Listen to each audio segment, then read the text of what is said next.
1946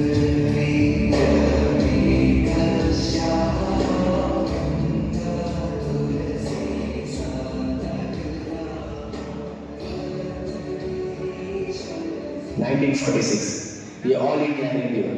भारत आज़ादी के करीब है, पर एक सवाल पूरे देश के सामने खड़ा है। आज़ाद भारत का पहला प्रधानमंत्री कौन होगा?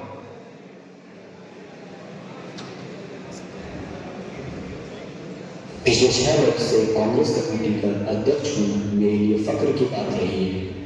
आप सब जानते हैं कि कांग्रेस के अगले अध्यक्ष का चुनाव हो चुका है और आज उस नतीजे का ऐलान होना है।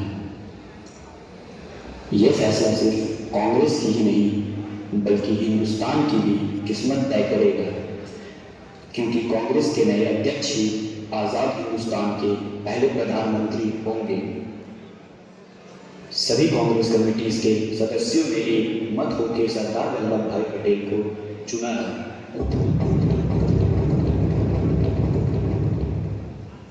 बधाई हो वल्लभ भाई, देश आपके मजबूत हाथों में संपूर्ण रूप से सुरक्षित रहेगा। धन्यवाद।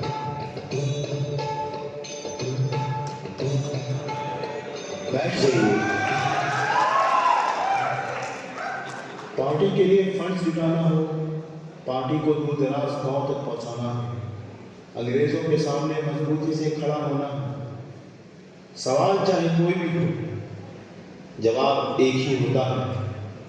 सरदार वल्लभ भाई पटेल पार्टी का एक आम सिपाही, पार्टी का एक आम सदस्य अगर किसी को अपना सेनापति मानता है तो सिर्फ सरदार को।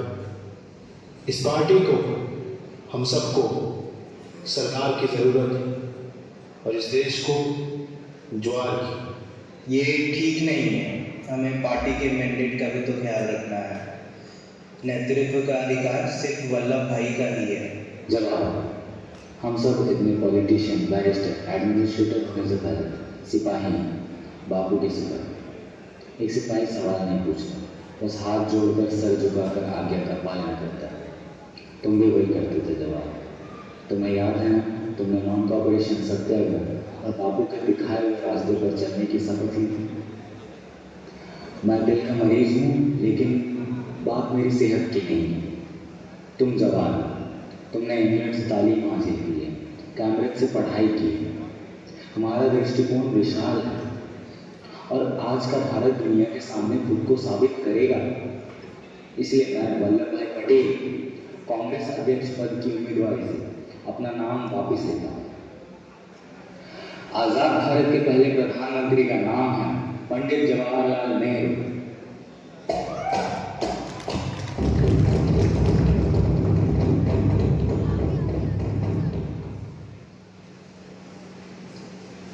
Mr. Gandhi, welcome.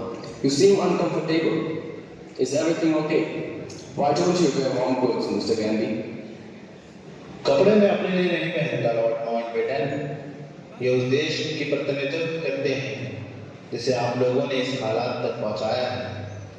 एक वक्त था जब भारत को सोने की चिड़िया कहा जाता था, लेकिन आज वही भारत अपने शरीर को ढकने के लिए भी संघर्ष कर रहा है। मेरी घड़ी, Did you lost something? मेरी घड़ी यही थी। Was it expensive?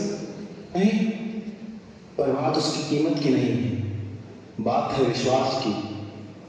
जब एक समाज में इंसान का इंसान पर से भरोसा उड़ जाता है, तब सिर्फ चीज़ें नहीं छिनती, इंसानियत छिन जाती है।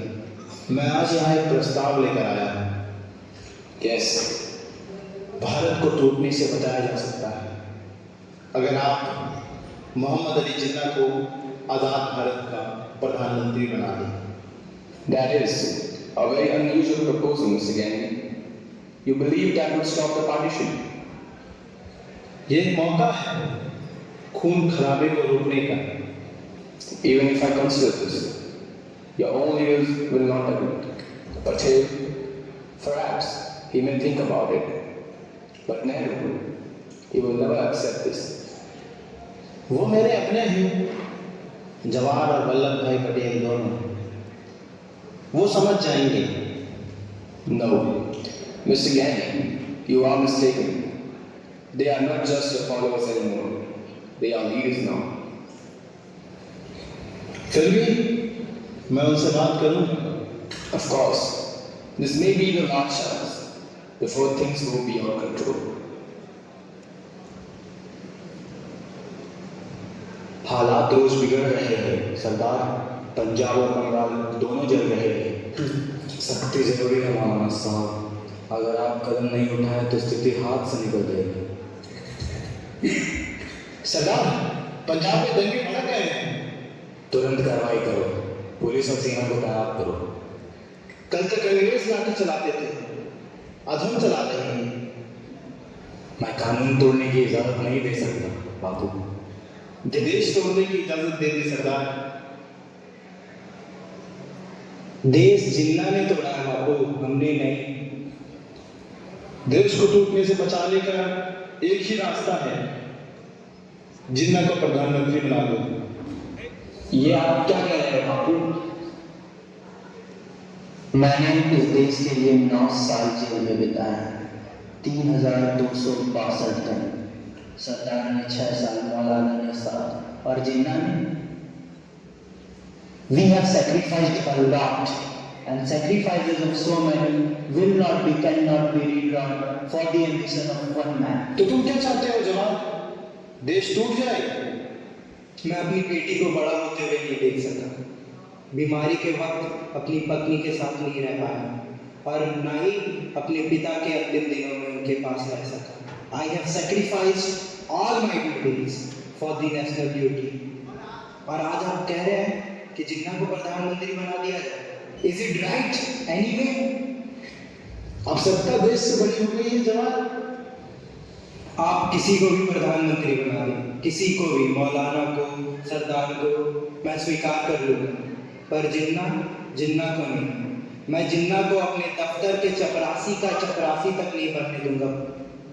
जिन्ना के ही भड़काई भाषण ने नफरत को लोगों के दिलों में उतार दिया।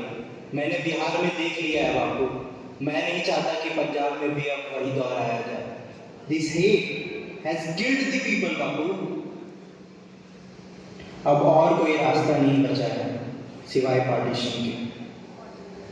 हिंसा और दंगे नौखोली में भी भड़के थे, लेकिन मैंने उस नफरत और हिंसा पर विजय पाई है। वही विजय पूरे देश पर पाई जा सकती है जवान। जिन्ना इस नफरत का सबसे बड़ा नेता है बापू। If he sits on the top, तो इस देश में सिर्फ दंगे ही दंगे होंगे।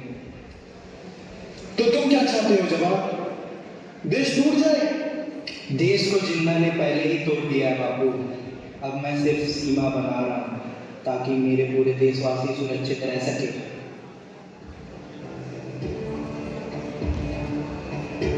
पंजाब जल रहा है, ट्रेनों में लाशें आ रही हैं, लोग घर छोड़कर भाग रहे हैं, खून हर जगह खून। हमें बचाओ, कोई सुरक्षा नहीं है। दंगे फैल रहे हैं, पार्टीशन के अलावा कोई रास्ता नहीं। देश टूट रहा है। तुम्हें कश्मीर चाहिए या नहीं चाहिए जवान? कश्मीर मेरा घर है वल्लभ भाई, और मुझे मेरा घर वापस चाहिए। फौज तैनात कर दी गई, दंगे रोकने के लिए कदम उठाए गए। पंजाब में स्थिति धीरे धीरे नियंत्रण में आ रही है। शरणार्थियों के लिए कैंप बनाए जा रहे हैं। नेतृत्व ने कदम उठाए हैं, व्यवस्था को संभाला जा रहा है। दंगे हर जगह रोक लिए गए, प्रशासन ने नियंत्रण संभाल लिया। देश एक नए दौर में प्रवेश कर रहा है।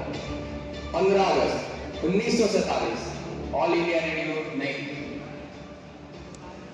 One year ago, we made it with destiny, and now the time comes when we shall redeem our pledge, not wholly or in full measure, but very potentially.